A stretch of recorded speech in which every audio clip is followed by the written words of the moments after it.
can hear the engine in this is nice and sound. It idles smooth. Problem we have is that a rodent has been underneath the dashboard and has chewed up the wiring. So none of the dashboard's working. Here in just a moment I'm going to go ahead and take it for a test drive back and forth up and down the driveway. It does run, however, when you go ahead and start to get into the throttle, it bogs down. It tries to go ahead and peter out. It's in the wiring. I've gone ahead and run the computer on my other truck. I've got a truck that's running the same OBD2 system. The computer itself is fine. It's in the wiring. It's in the computer controls for the motor. There's a brand new fuel pump on it, fuel pump module. All that's been wired up, or not wired up, but all that's been plumbed up. It works exactly like it should. It's got good fuel pressure, but again, there's something that's holding the drivability back on this. And the only thing I can figure is it's in the wiring, whatever the hell the rat's chewed up on it. So there is that. And here in just a second, I'm going to take it for a little test drive up and down the driveway. Okay, I will add that this truck had been sitting for about 3 years. My son-in-law had been driving it before as his daily driver. The odometer shows 316,000 miles on it. However, the motor that's in this truck was swapped out at some point out of a van. I can tell that by the driver's side valve cover and the extra long dipstick on the motor for the oil. But anyway, like I said, he was driving it. The truck was burning excessive amounts of oil because of the plenum gasket at the base of the intake manifold. He didn't know anything about this. He just knew that it was burning oil, so he parked it, thought that the motor was bad. I've worked with these motors before. I knew what the problem was. I went ahead and convinced him to bring it down here. After 3 years of sitting, the fuel pump was bad, so we put the new fuel pump module in it, pulled the intake manifold off, replaced the plenum gasket, resealed everything on the top end, put it all back together again. It starts, it runs, it drives, but again, because of the damage to the wire harness, it doesn't run right. It doesn't drive right. And because of that, we're just gonna go ahead and part this truck out. Best as I can guess, being a van motor, this thing's probably got 100,000 miles on it, give or take. I don't know the history of the motor that came out of it, or the vehicle that the motor came out of. The transmission, I know, was rebuilt before my stepson went, or my son-in-law went and bought the truck. It does work. It works like it should. Forward and reverse, transfer case, high and low range all work. You know, with what I'm able to do with it, I can verify that it does move forward and backward under its own power. It doesn't seem to be slipping at all. The only limitation is with the way the engine's running, I can't really load it up too much to tell you, yeah, it runs through all the gears. I do know it has been rebuilt, but I don't know by who or when, how long ago. But it is working, it is functional. Okay, I'm gonna put this thing in reverse. Oh, there it goes. And here goes the motor loading up like it does, because again, computer controls, but you can see it is moving in reverse.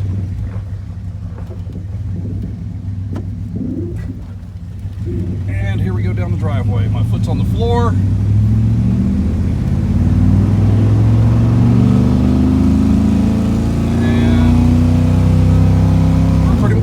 Second gear, good solid firm shift. And again, computer controls being what they are, they can't. There's third gear. Okay, and here, there's overdrive. The end of the driveway. Okay, so yeah, it does go through all the gears. The shifts are nice and firm and tight. And let me back this up. There's reverse.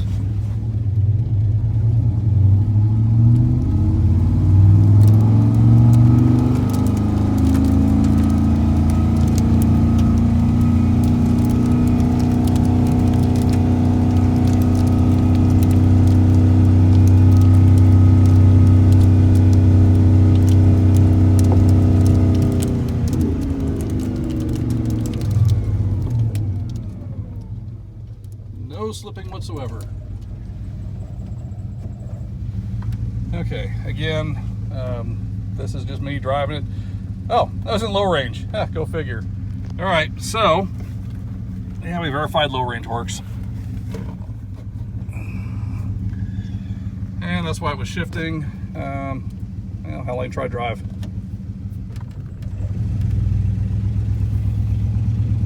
Okay, yeah, it's gonna crawl. Again, computer controls being what they are, the motor's just not gonna do what it's designed to do. But again, you can, oh, come on.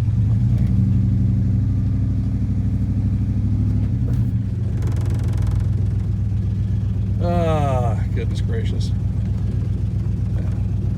This is what happens when you leave a vehicle in Oklahoma parked underneath trees for literally years on end. Rodents get under the hood, they chew stuff up, and things get bad, and things don't work right. But you listen to the motor, it sounds great. I just wish that this truck was actually worth trying to go ahead and save rather than part out. It was a farm truck. Before the rodents chewed up the wire harness, Farmer Fred went ahead and hacked it all up. The wires are all spliced together under the hood and whatnot, with all sorts of various little taps here and there. So it's not really worth it, at least to go ahead and try and sell it whole as a project. I guess if the right person came along and wanted to go ahead and replace the wire harness and do it that way, that's fine. But for our purposes, we're not going to mess with it.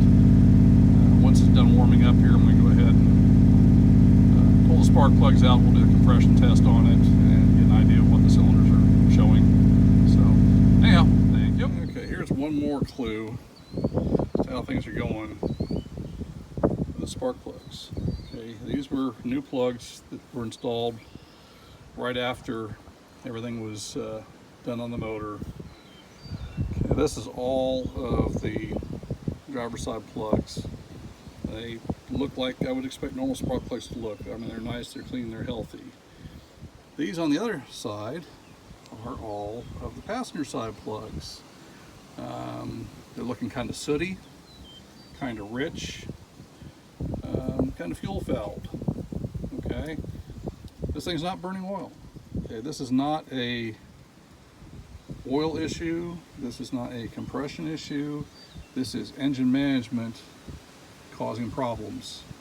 It's dumping fuel on one side of the motor more than the other. This is multi-point fuel injection.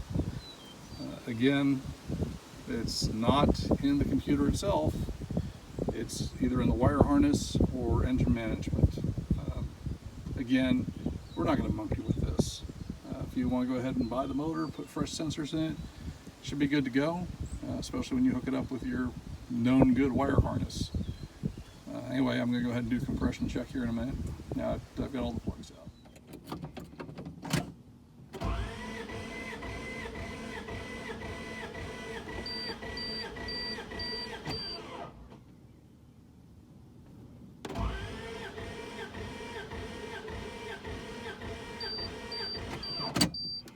Wow, that sounds horrible.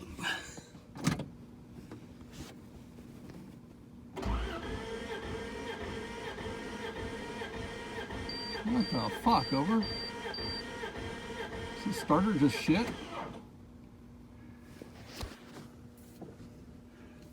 I'm not getting it.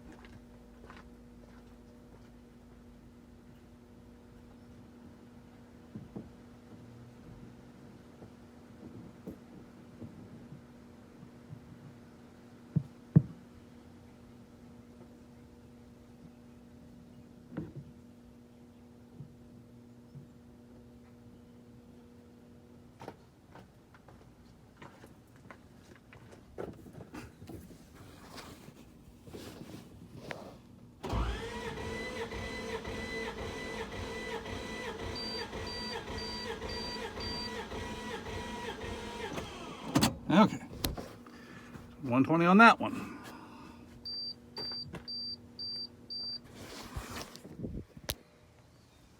Okay, well, the compression test on this was garbage. Not because the motor is garbage, but because the cheap-ass Harbor Freight compression tester is garbage. It worked great on the first cylinder, bing, bang, boom, 120 pounds, no problem. Next cylinder wouldn't give me a reading. And the cylinder after that wouldn't give me a reading, and it wouldn't give me a reading, and it wouldn't give me a reading. and it turns out the relief valve on it was sticking open. And so I monkeyed with it, but the reality of it is I just don't trust it. Most of the cylinders were between 120 and 130 pounds. One of them was showing, at one time it was showing 90, then it was showing 110. And I really attribute that to the gauge more than anything else. If you listen to the motor, I'm going to start it up right now. It's been sitting since at least the last hour and a half while I was going ahead and dinking around with trying to go ahead and run a compression test on it. Here's what it sounds like. An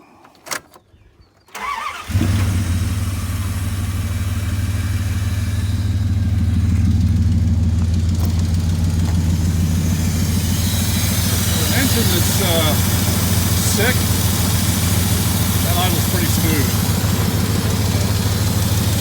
It does have an exhaust leak over here that's a broken stud on the back cylinder back here, right there. So you get a little bit of noise from that. I don't know if that's a little bit of rocker noise underneath that valve cover or not. I'm not going to worry about it. It's going to be the number 6 cylinder. Out of all the ones I tested, that was the one that was questionable. It gave the lowest reading out of all of them. Everything else was, like I said, 120 to 130 pounds. So I think all in all, it's probably good. Worst case is that, maybe a bad lifter. Maybe the rocker just needs to be adjusted. I don't know. I don't know what they did to this motor before they went ahead and put it in. But, you can hear it. It's healthy. It starts right up. It runs. If someone needs a motor to go ahead and get down the road, it's a motor. It'll go ahead and do that for you. Obviously, it's not race equipment. But if you need a driver, well, you go ahead and build something there. Fine. It's a $400 motor. What do you want? There's no smoke coming out of those tailpipes.